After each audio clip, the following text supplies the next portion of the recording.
你知唔知美國體育產業嘅蛋糕有幾大啊？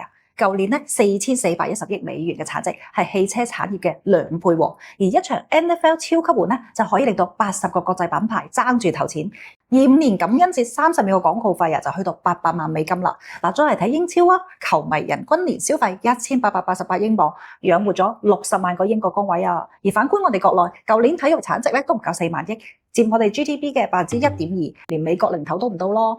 嗱，歐美體育產業佢係靠嘅唔係金牌，而係賽事印鈔機。咁英超就將20家俱樂部嘅版權打包賣，降級嘅隊都可以分到1億英鎊喎。NFL 咧，淨係媒體收入咧都可以破100億，門票加周邊直接就可以做到200億。呢個先係體育產業嘅核爆級玩法啊嘛。咁我哋再嚟睇國內啦，頭部中超年收入1至3億，CBA 咧淨係摸到 NBA 嘅零頭。嗱，我哋缺嘅咧其實唔係觀眾，係識賺錢嘅體育 IP。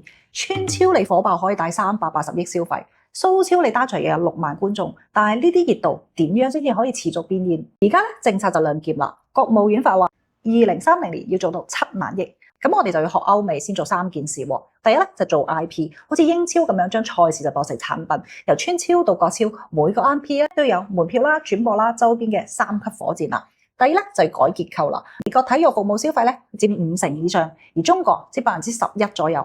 嗱，除咗賽事門票，仲要疊加餐飲啊、培訓啊、周邊產品銷售呢啲咁嘅服務收費啊嘛。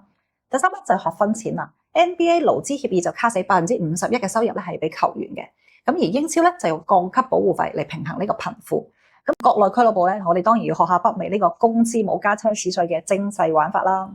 仲記唔記得前年杭州亞運會創落6億門票嘅紀錄啊？嗱，證明咗我哋國人咧都好有實力嘅。呢個咧就只係冰山一角嘅啫。幾時我哋蘇超可以好似英超咁樣賣版權 ，CBA 球星可以攞到億元嘅年薪，7萬億嘅體育產業咧就唔係夢嚟㗎，係中國體育由金牌榮耀到全民狂歡嘅蛻變啦。